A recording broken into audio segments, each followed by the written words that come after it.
Mit ér meg 50 euró? Egy vacsorát 2 főre. Egy teli tank üzemanyagot.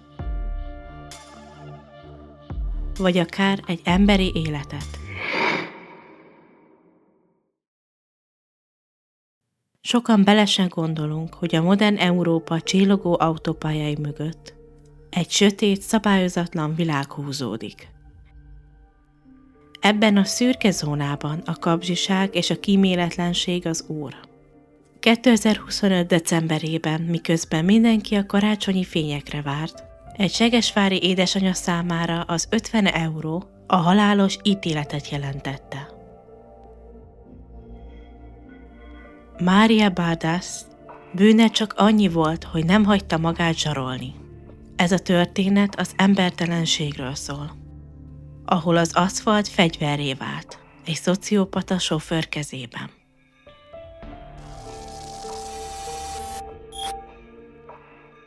Mária Bardas Németországban dolgozott, hogy Segesváron élő családjának jobb jövőt biztosítson. Hazafelé tartott a karácsonyi ünnepekre egy olyan mikrobuszos járattal, amely háztól házig szállítást vállal. A viteldíj 150 euró volt. De Magyarországon az M5-ös autópályán a sofőr váratlanul további 50 eurót követelt utasonként. Amikor Mária és élettársa megtagadták a fizetést, a sofőr meghozta a felfoghatatlan döntést. Megállt a leállósávban, majd az éjszaka közepén, a jeges sötétségben erőszakkal kilökte őket a járműből. A helyszín egy halálcsapda volt. Az M5-ös autópálya Kecskemét környéki szakasza kivilágítatlan és életveszélyes. Az utakat vadvédelmi kerítésekkel zárják le, menekülési útvonal nincs.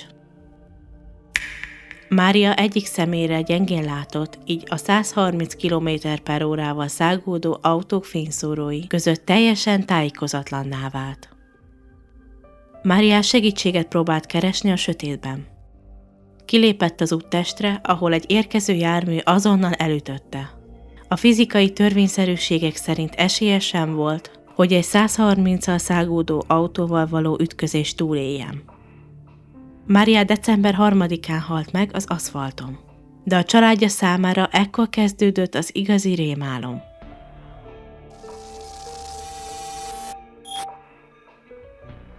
Nyolc napig semmit nem tudtak. Próbálták hívni, de semmi. A magyar hatóságok és a konzuli szervek között lassú kommunikáció miatt a család csak december 11-én kapott hivatalos értesítést. Ebben a nyomasztó információs vákuumban Mária lánya egy civil szervezethez fordult. Az önkéntesek és a közösségi médiát nyomozati eszközé alakították. Összekötötték a magyar baleseti híreket a Segesvárról eltűnt asszony adataival, és tanúkat kerestek, akik ugyanabban a mikrobuszban ültek. Az ő összefogásuk kényszerítette ki a hatóságokból a válaszokat, és rántotta le a leplet a tragédia valódi körülményeiről.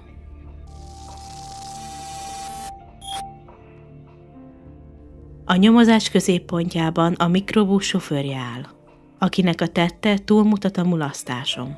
A jogi értelmezés szerint a sofőr fegyverként használta az autópályát.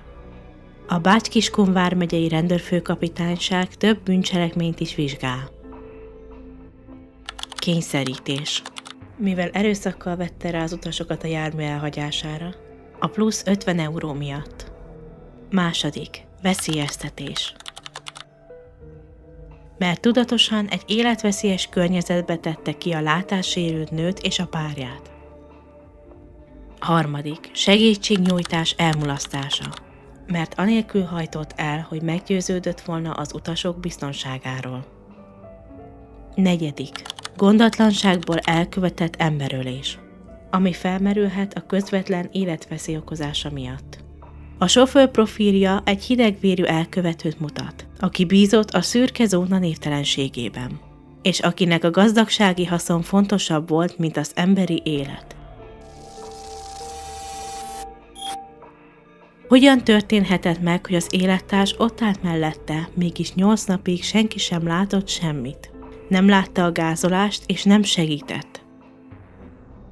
A valóság sokkal kegyetlenebb. Az M5-ös autópálya azon szakaszán egyetlen egy lámpa sem égett. Az egy vaksötét folyosó, ahol a szemközti kamionok reflektorai és a saját oldalukon 130-al elhúzó autók fénye világította meg csak a teret. Mária és az élettársa a leállósávban maradtak a csomagjaikkal. Miután a sofőr kidobta őket, Mária talán segítségért, vagy talán tájékozódni próbálva pár lépéssel eltávolodott az élettársától. A sötétben és a süvítő forgalomban az élettárs valószínűleg csak egy tompa puffanást hallott, vagy egy árnyékot látott elsuhanni. A látássérült asszonyt a másodperc tört része alatt nyelte el az út. Miután a baleset megtörtént, az élettárs egy idegen ország autópályáján maradt. Sokkos állapotban a magyar rendőrség találta meg a helyszínen. De így jött a rendszer szintű hiba. A férfi nem beszélt magyarul, a soktól és a félelemtől pedig képtelen volt összefüggően elmagyarázni, hogy miért álltak az út szélén, és hogy pontosan ki volt a sofőr, aki kitette őket. Mivel egy kalózjáratról volt szó, nem volt jegy, nem volt utaslista. A sofőr elmenekült. A hatóságok előtt egy névtelen gázolásos áldozat és egy zavarodott külföldi férfi állt. 8 napba telt, mire a diplomáciai csatornák, a segesvári eltűnt személyek körözése és a férfi vallomása alapján sikerült kigobozni a szálakat. Mária Bárdász halála nem egyedi eset, hanem egy betegrendszer tünete. Ezek az úgynevezett kalózmikrobuszok naponta szállítják a kiszolgáltatott vendégmunkásokat. Gyakran túlzsúfoltan, kimerült és agresszív sofőrökkel.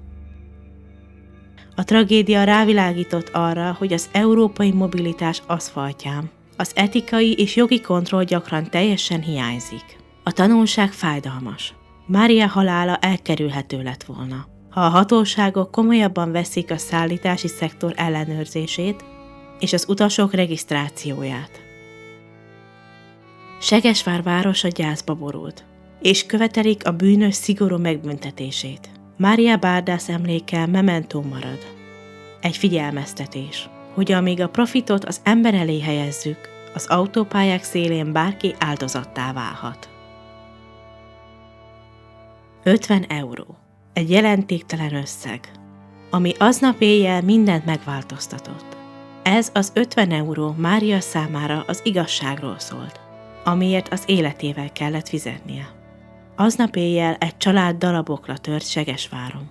Gyerekek maradtak anya nélkül, és ott a sofőr, aki aznap reggel még csak pénzt akart keresni, de estére gyilkossá vált. Megérte az 50 euró, hogy egy édesanyát örökre elnémítson? Megérte, hogy egy családot egy életre megnyomorítson? És azt, hogy ő maga a rácsok mögé kerüljön? Aznapi mérleg. Megérte a vétlen sofőrt, aki elgázolta a sötétben a nőt gyilkossá tenni? 50 euró profit az egyik oldalon, és egy kioltott élet a másikon. 50 euró. Egy ember élete.